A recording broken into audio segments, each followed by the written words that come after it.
You bye Y ज्ञान ज्योति। यसको coupon चमत्कारी छ। वाई ज्ञान ज्योति पुस्तकालय, शिक्षित नेपाली, समृद्ध नेपाल।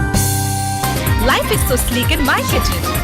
अब लाइफ करा enjoy. Authorized distributor for Nepal, Kitchen Concepts Private Limited. Breeze Cement, solid technology ले बन्छ solid cement.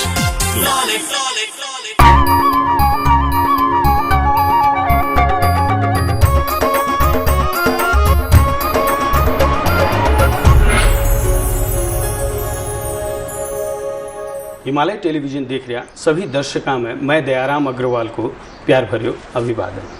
आप सभी को चाहे तो एकमात्र मारवाड़ी कार्यक्रम आपनो नेपाल आपनो गौरव में आप सबको स्वागत है।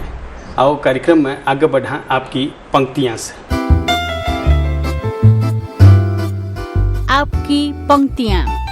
लम्हों की एक किताब है जिंदगी, सांसों और ख्यालों का हिसाब है जिंदगी। कुछ ज़रूरतें पूरी, कुछ ख्वाहिशें अधूरी, बस इन्हीं सवालों का जवाब है जिंदगी। अब आज का अतिथि से बातचीत। आज आपने कने एक अहिया का अतिथि है, इन्होंने थे विभिन्न भारतीय चैनल में टाइम में देखता आया हो, पूज्य दीदी माँ साध्वी रीतांबरा जी। आज इना से विविध आध्यात्मिक विषय में और अन्य विषय में बात करांगा। का वो कार्यक्रम में इना को स्वागत करा। कार्यक्रम में आपका स्वागत है। धन्यवाद। नेपाल की जो सांस्कृतिक विरासत है उसके बारे में आपकी क्या राय है? नेपाल की जो सांस्कृतिक विरासत है अग्रवाल जी, उसमें आध्यात्मिकता है, धर्म की भावना है, संवेदना है और संस्कृति का श्रृंगार है। और वो एक भारी आकर्षण है जो चित्त को आकर्षित करता है। कोई भी नदी का तट है या किसी भी पहाड़ी का शिखर है, वो भगवान या भगवती को समर्पित है। इसलिए इस सांस्कृतिक विरासत में अगर हम गहरे उतरते हैं तो वो परमात्मा सत्ता का दर्शन कराती है। इसलिए ये सांस्कृतिक विरासत जो है नेपाल की, ये सारे विश्व की मनुष्यता के लिए उपहार है। और आपने कहीं कहा है, चाहे मंदिर हो, चाहे मस्जिद हो या गुरुद्वारा हो, उसकी जो मर्यादा है उससे खिलवाड़ मत करो। इसका क्या अर्थ है? असल में क्या है कि अति परिचयात अवज्ञात। जब बहुत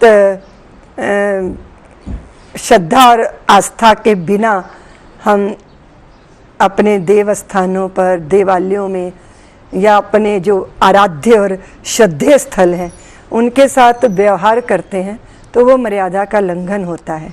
इसलिए अपने जो हमारे धर्म के क्षेत्र हैं वहाँ पर प्रवेश करने से पहले हमारे चित्त और मन में ये निश्चय होना चाहिए कि यहाँ से हम पवित्रता अर्जित करने आए हैं। इसीलिए जिस पात्र में पवित्रता अर्जित करनी है वो पात्र भी पवित्र होना चाहिए। इसलिए अंतःकरण शुद्ध होगा तभी वो जो अमृत है उसको हम ग्रहण कर सकेंगे। इस अर्थ में मैंने वो बात कही है। और जैसे धर्मो रक्षति रक्षित ये कहा जाता है, दूसरी ओर नेपाल में जो विपदा आई उस समय बहुत से लोगों को ये कहते हुए सुना कि कहाँ है भगवान, ये सब तो मिथ्या है, अगर वो होते तो ऐसा नहीं होता। आप क्या कहें? लेकिन जो आस्तिक दृष्टि है वो ये कहेगी कि अगर भगवान की सत्ता और कृपा ना होती, पशुपतिनाथ भगवान का आश्रय ना होता, तो इतना भारी भूकंप आने के बाद भी जो बच पाया है ये सबके लिए आश्चर्य का विषय है। इतना बड़ा जलजला आया, झंझावात आया और उसकी वजह से कितने घर उजड़े, कितने तिनके बिखरे, कितनी जानें चली गईं। लेकिन आप बाकी जगह देखिए ना, वो बिना कृपा के कैसे बचता। इसलिए विध्वंसों के बीच में भी जो भगवान की कृपा को देख सके वही तो आस्तिक दृष्टि है। इसलिए परमात्मा की सत्ता पर प्रश्न चिन्ह लगाने वाले सदैव बहाने ढूंढेंगे। लेकिन किसी भी क्रिएशन का कोई क्रिएटर होता है। इसलिए इस सृष्टि का संचालक सत्ता, भगवत्ता वो ईश्वरीय है और वही हम सबके चिंतन का आधार रहता है, तभी जीवन में ठहराव रहता है। मुझे लगता है कि जो गए हैं वो गए हैं, लेकिन जो बचे हैं वो बाबा की कृपा से ही बचे हैं। और विपदा या आपदा से जब मन विचलित होता है तो उसको संयमित कैसे किया जाए? देखिए, हमारे समस्त ज्ञान, हमारे समस्त जानकारियाँ और विवेक और धैर्य, मित्र भी और हमारे साथी भी और हमारा धीरज भी, ये प्रतिकूलताओं में ही इनका आकलन होता है। इनको तभी पहचाना जा सकता है। आप कहो मैं बहुत धैर्यवान हूँ, लेकिन विपत्ति आए और आप अपने कपड़ों से बाहर हो जाओ, तो फिर आपके धैर्य की परीक्षा क्या? आपके धैर्य को उसी समय कसौटी पे कसा जाएगा जब सामने विपत्ति होगी और आपके चित्त में विचलन ना होगा और आप उस विपत्ति से बाहर निकलने की योजना बनाएंगे। इसीलिए वो तो प्रहलाद की परीक्षा तो आग में ही होती है जी। जो आग में डाला ना जाए स्वर्ण कैसा, और जो मरते दम तक दान ना दे कर्ण कैसा। इसलिए संसार में जब द्वेष की होली जलेगी तब हमें प्रहलाद होना ही पड़ेगा। और जानते हो झूठ कब तक जी सकेगा, सत्य के आधार पर जब तक रहेगा। इसलिए खोटे सिक्के भी तभी चलते हैं जब असली सिक्के बाजार में होते हैं। इसीलिए हमारी परीक्षाएं हर पल होती हैं। कुदरत भी लेती है, विपत्तियां प्रतिकूलताएं भी लेती हैं, मित्र भी लेते हैं, शत्रु भी लेते हैं। हो सकता है विधाता भी हमारी परीक्षा ले और उस परीक्षा में हम उत्तीर्ण हों, हमारा धैर्य बना रहे, हम अविचलित मन से अपने लक्ष्य की तरफ बढ़ते रहें। ये तो प्रतिकूलताओं में ही आंका जा सकता है। आप कहो कि मैं जंगल में बैठा हूं, मुझे तनिक भी क्रोध नहीं आता, तो ये आपकी कसौटी नहीं है। आप बाजार में हो, भीड़ में हो, प्रतिकूलताओं के बीच में हो, तब भी आप आवेशित नहीं हो रहे, तभी तो कसा जाएगा आपको कसौटी पे। इसीलिए विपत्ति में धैर्य का होना ये बहुत जरूरी है। और कदाचित इसीलिए शायद अध्यात्म और धर्म का जो हम इतनी प्रैक्टिस करते हैं, उसके पीछे उद्देश्य यही है कि विपत्ति में हम सधे रहें। और कहते हैं मृत्यु के भय से अगर बाहर आ सके इंसान तो फिर जीना आसान हो सकता है, लेकिन इस भय से बाहर आने का सरल रास्ता क्या? सरल भी है लेकिन दुष्कर भी है। आसान तो ऐसा है जैसे हथेली पे आंवला रख दो। आप सिर्फ मात्र अगर काया हैं पंचभूतों की, तो आप मृत्यु के भय में हैं। एक दिन मृत्यु शरीर को लेगी, पर भयभीत तो हर पल मरता है। ये भी कोई जिंदगी है? अगर इससे ऊपर उठना है तो ये जानना है कि मैं मात्र शरीर नहीं हूं, मैं कार नहीं हूं, मैं कार को चलाने वाला इसका ड्राइवर हूं। मैं इस काया का ड्राइवर हूं, ना कि मैं ये काया रूपी कार हूं।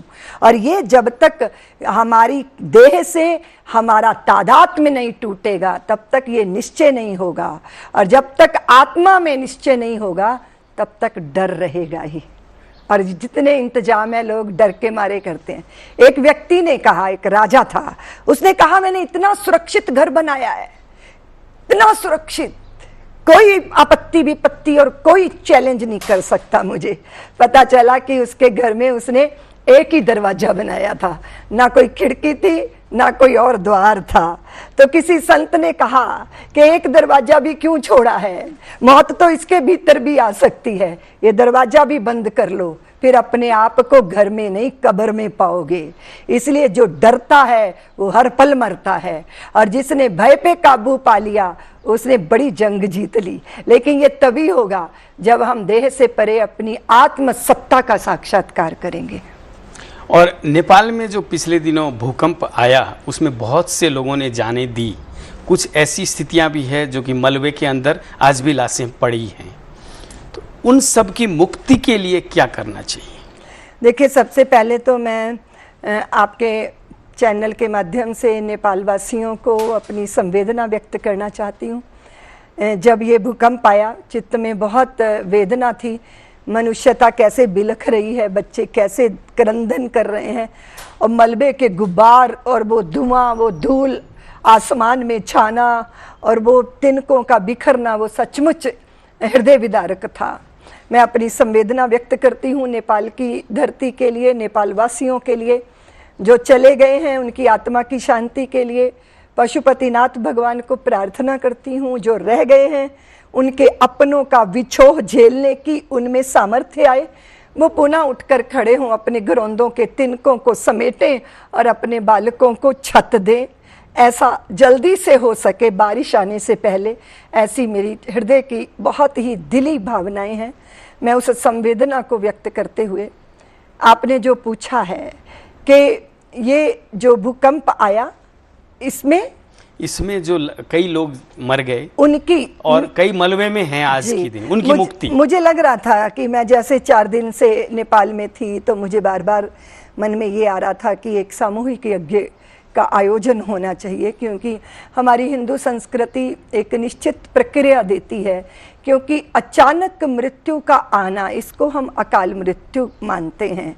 क्योंकि मैं कल भी चर्चा कर रही थी कि अगर अनुष्ठान पूरा ना हो, मूर्ति भंग हो जाए, तो हम अच्छा नहीं मानते। तो जीवन के उद्देश्य पूरे नहीं हों, लौकिक, व्यवहारिक, पारिवारिक, सामाजिक और आत्म कल्याण के, और उसके पहले शरीर का छूट जाना और अकस्मात ऐसी दैवी आपदा में छूट जाना, ये सचमुच ये ऐसा संवेदनशील विषय है। तो इसके लिए बहुत सारे अनुष्ठान और यज्ञों का हमारे शास्त्रों में विधान है, जिसको किया जाना चाहिए। और मुझे लगता है कि नेपाल की धरती पे जितने भी हमारे हिंदू हैं, वो अपनी परंपरा के प्रति निष्ठा रखते हैं। इसलिए 13वीं का जो संस्कार चल रहा है, या जो भी अनुष्ठान घर घर चल रहे हैं, वो प्रक्रिया तो हो ही रही है। लेकिन शीघ्र ही नेपाल की धरती पे बारिश चतुर्मास शुरू हो, उसके पहले एक यज्ञ का आयोजन होना चाहिए, जिससे सबकी आत्मा की मुक्ति के लिए उस यज्ञ को समर्पित करना चाहिए। और हर इंसान ये समझता भी है, जानता भी है कि पैसे से न तो खुशी खरीदी जा सकती है और न मन में शांति पाई जा सकती, फिर भी उसी के पीछे दौड़ता है। ऐसा क्यों? भगवान ने कहा, मम माया दुरत्तया, मेरी माया इतना बड़ा विमोहन पैदा करती है कि जीव मेरी तरफ आ नहीं पाता। और ये उसकी परीक्षा भी है और ये उसका उलझाव भी है। लेकिन एक बात तो निश्चित है कि खुशी पैसे से नहीं आती, खुशी हृदय में है। और खुशी के लिए पैसों की सीढ़ियाँ लगाने वाले मूर्ख हैं, क्योंकि वो देखेंगे एक समय आकर कि जिस खुशी के लिए पैसा एकत्रित किया था, उसी पैसे की वजह से वो खुशियाँ हृदय से गायब हो गई हैं, क्योंकि उसको बचाने की चिंता और लग गई है। क्योंकि मैंने करोड़ों अरबों के मालिकों को चैन से मरते नहीं देखा, लेकिन फकीरों को आनंद से मृत्यु का आलिंगन करते देखा है। इसलिए जितना ये जो सफ़र है, इंसान का सफ़र, क्योंकि आप पुरुषार्थ करिए, वो स्वयं के लिए नहीं, पैसा होना चाहिए, स्वयं के लिए नहीं, उससे आप जगती का कल्याण कीजिए, बच्चों के लिए घर बनाइए, स्कूल बनाइए, पानी की व्यवस्थाएं कीजिए, अपने देश को सुंदर बनाइए। लेकिन जितना पैसा होगा मैं सुखी हो जाऊंगा, ऐसा नहीं है। जिंदगी का सफ़र बड़ा विचित्र है, बड़ा अनमोल है, बड़ा अलौकिक है। और इस सफ़र का एक ही फार्मूला है कि जितना कम सामान रहेगा उतना सफ़र आसान रहेगा, जितनी भारी होगी गठड़ी मुश्किल में इंसान रहेगा। और ये मैं बाहरी विस्तार की बात नहीं कर रही हूँ, ये अंदर की आसक्तियों की बात करती हूँ। इसलिए पैसे से आसक्त व्यक्ति कभी ठहाका मार के हंसते नहीं देखा गया है। इसलिए आप हंसना चाहते हो तो फिर पैसे की चिंता मत करो, परिवार से जुड़ो। क्योंकि इंसान पैसा पेट के लिए नहीं होता, ना पद और प्रतिष्ठा के लिए होता है। इंसान प्रेम, प्रीत और प्रभु के लिए होता है। और जब उसको समर्पित होता है तो फिर खुशियाँ चारों तरफ से घेर लेती हैं व्यक्ति को। एक चीज़ है, जैसे महाभूकंप में जो चले गए उनके लिए दुख करें या जो बच गए उनके लिए खुशी? दोनों बातें हैं। जो अपने चले गए उनके लिए मन में दुख होता है, और जो बच गए हैं उनके लिए खुशी भी है। और उनके लिए जिंदगी आसान बने, ये एक चैलेंज, एक चुनौती भी है।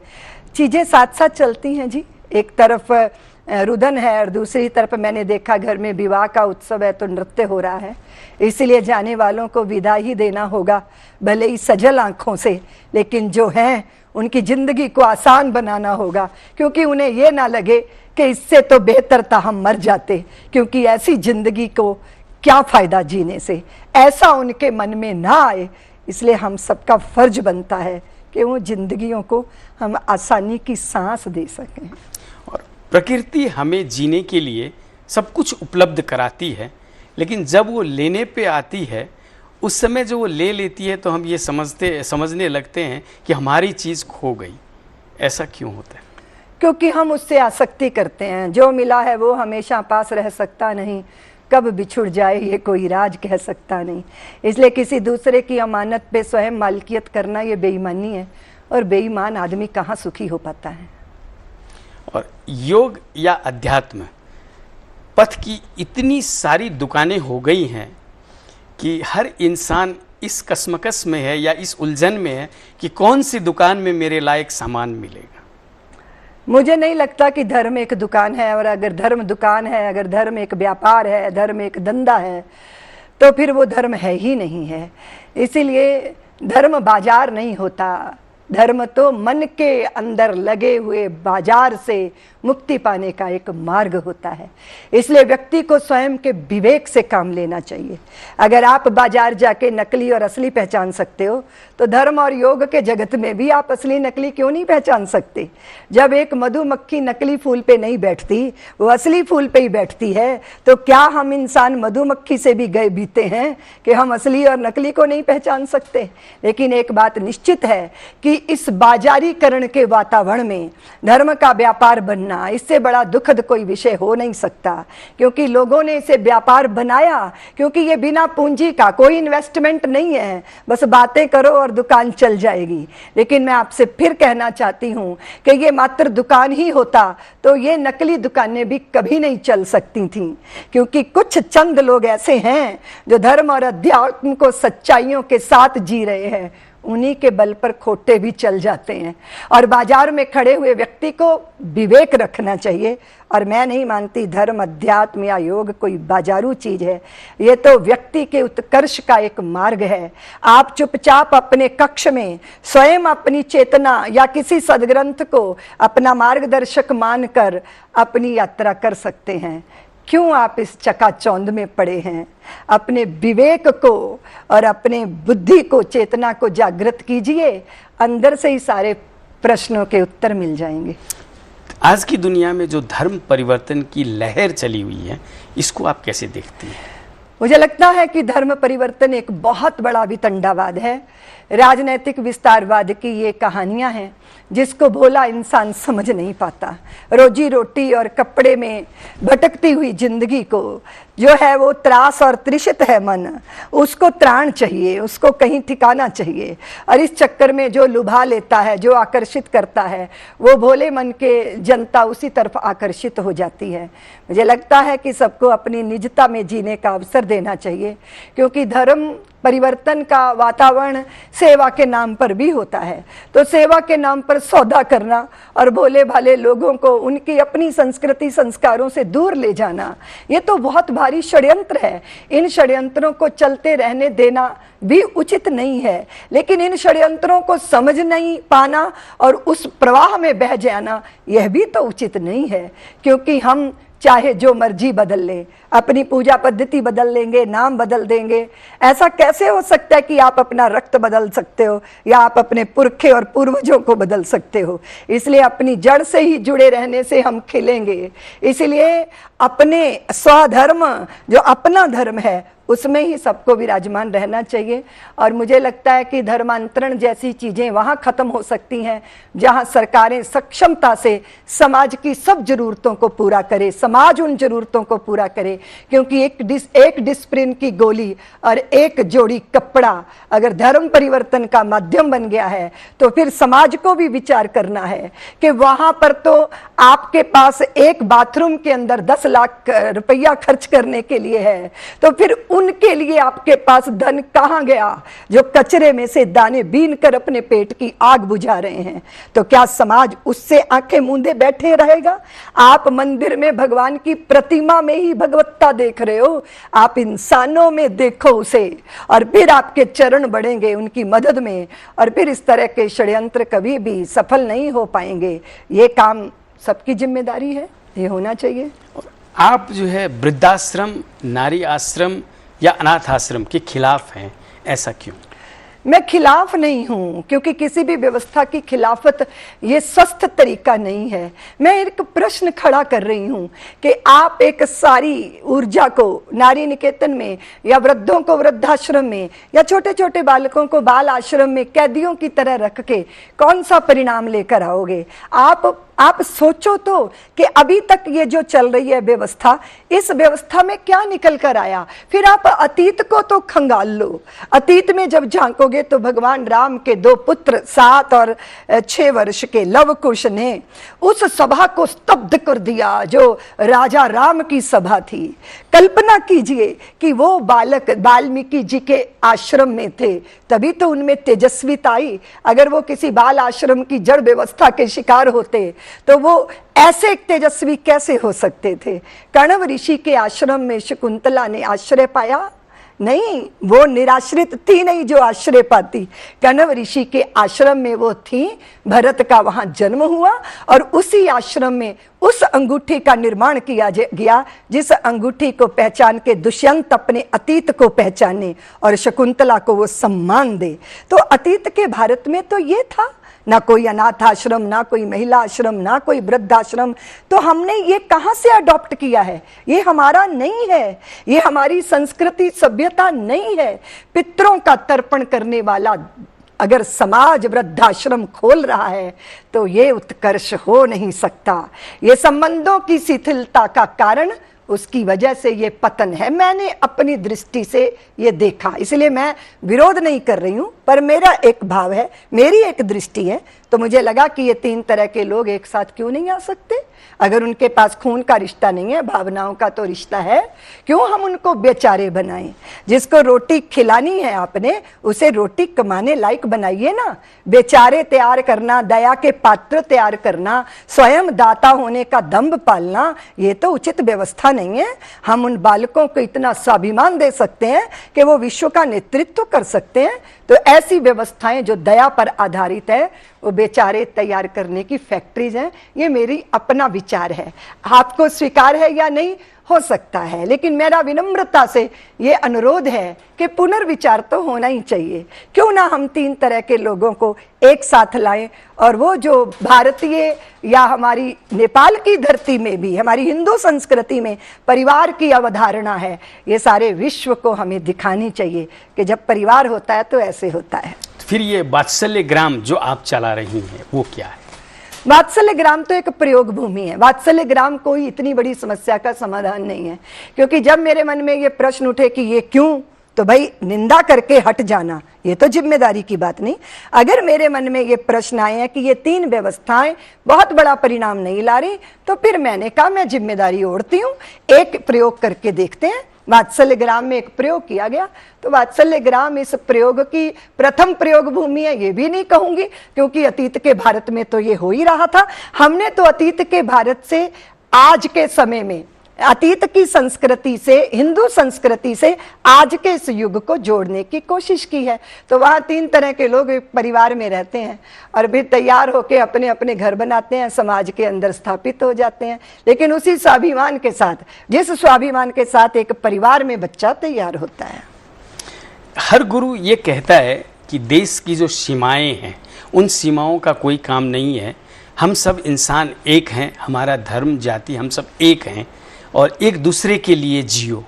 लेकिन आज की इस दुनिया में देखा ये जा रहा है कि और ज़्यादा टुकड़े टुकड़े टुकड़े होते जा रहे हैं। ऐसा क्या कारण? जैसे जैसे अहंकारों का प्रबलता आएगी तैसे तैसे टुकड़े होते चले जाएंगे। इसलिए हर व्यक्ति अपनी तरह जीना चाहता है और अपने पीछे चंद लोग लगा के उनका नेतृत्व करना चाहता है। नेतृत्व की भूख विभाजन पैदा करती है। इसलिए देश की सीमाओं को छोड़िए, क्योंकि वो तो सीमा निर्धारित होती ही है। आज हम यहाँ बैठे हैं, नेपाल हमारी आत्मीयता का एक हिस्सा है, लेकिन फिर भी हम यहाँ की मर्यादा के अनुसार ही चलेंगे। वो एक व्यवस्था है जिसको नकारा नहीं जा सकता।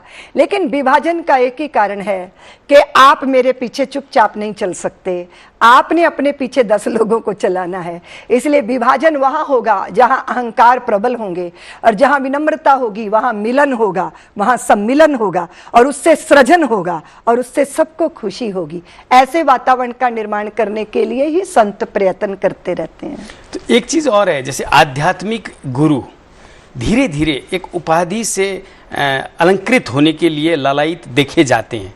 जैसे मैं उदाहरण के लिए कहूँ, कोई श्री श्री या कोई गुरु महाराज या कोई भगवान, ये शब्द क्या इतने सस्ते हैं और फिर ऐसी पहचान ज़रूरत है? मुझे लगता है कि जो सम्मान दिया जाता है वो अपने भक्तों शिष्यों के द्वारा, क्योंकि जब जिनको हम श्रद्धा करते हैं उनमें भगवान का दर्शन करने लगते हैं, फिर वो संबोधन करने लगते हैं। लेकिन किसी भी व्यक्ति की पहचान उसके कर्म होते हैं, उसका स्वभाव होता है और उसका व्यवहार होता है। और शायद जो संत होता है वो अलंकारों का कभी मोहताज नहीं होता, क्योंकि उसका अपना होना ही उसकी तृप्ति होती है। तो ये आगे पीछे इसकी ज़रूरत नहीं होती। लेकिन आगे पीछे जो नाम की सम्मान के लिए लगाया जाता है, उनके शिष्य भक्तों के द्वारा लगाया जाता है, उनकी खुशी के लिए वो स्वीकार कर लेते होंगे। जाते जाते आपकी संस्था परम शक्तिपीठ नेपाल को किस तरीके से सहयोग करना चाहती है? मुझे लगता है कि जो पहला कार्य था वो एक चरण में पूरा हुआ है, लेकिन अभी बहुत हिस्से हैं जहां भोजन की भी व्यवस्था नहीं है, सिर पे छत नहीं है। मैं गांव-गांव गई हूँ, मैंने बिखरती हुई जिंदगियों को देखा है, मन भी बहुत द्रवित है। यहाँ पर सभी जगह हमारी साध्वियों की टोली कार्य करती रहेगी और हम लोग गांव में घर बनाने का कार्य हाथ में ले रहे हैं, उसको संपन्न करेंगे। और उसके बाद नेपाल में ही वात्सल्य ग्राम का भी एक प्रकल्प खड़ा करेंगे ताकि बच्चों और महिलाओं को संरक्षण दिया जा सके। आपने हमारे इस कार्यक्रम को समय दिया, मैं इसके लिए आपका मैं भी आपको बहुत बहुत धन्यवाद देती हूँ। आपके चैनल के माध्यम से मेरी बात जन जन तक जाएगी और मैं समझती हूँ कि नेपालवासी मेरे साथ हृदय से जुड़े हैं और आप उसके सूत्रधार बन गए, इसीलिए मैं आपको भी साधुवाद देती हूँ। धन्यवाद। नमस्कार। दर्शक वृंद, अभी आप बातचीत कर रहा था पूज्य दीदी माँ से, आप इना की बातचीत सुनिया और ये बातचीत पर जरूर से गौर करोगा। इतनों कहते हुए आज के लिए यो कार्यक्रम इतनों ही। अगले शनिवार फिर नई सामग्रियाँ का सागा उपस्थित रहूँगा। तब तक के लिए मने भी इजाज़त दो और इन कार्यक्रम के बारे में आपकी कोई भी सलाह सुझाव प्रतिक्रिया हो है तो मेरे से टेलीफोन संपर्क कर सको हो 98 498 23 804 में, या ईमेल संपर्क कर सको हो आपनो nepal@himalayatv.com पर। और अब आप फेसबुक संजाल में भी हाँ आपनो नेपाल पेज में जाकर के सारी जानकारी ले सको हो। पुराना एपिसोड देखने के लिए यूट्यूब में लॉग ऑन कर सको हो और अब आप लोग मैंने ट्विटर में भी फॉलो कर सको हो। नमस्कार।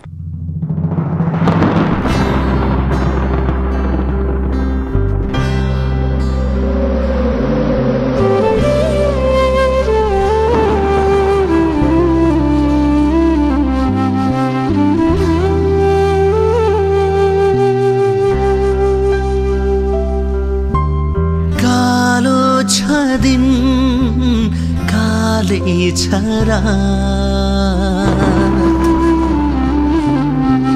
खुल्ला आकाश मुनि छैन है गास। कालो छ दिन काले छ रात, खुल्ला आकाश मुनि छैन है गास। नङ्गो जिउमा कहीं जाडो कहीं गर्मी कहीं झरी आधी बेरी, चारैतिर मृत्यु र कोलाहल, हर पल कठिन को घड़ी, जानेहरू गाए सास हुनेलाई त बचाऊ, यो संकटका आऊ उतारमा जुटौँ, विपत्तिमा छिन् हाम्री आमा नेपाल, विपत्तिमा छिन् आमा नेपाल।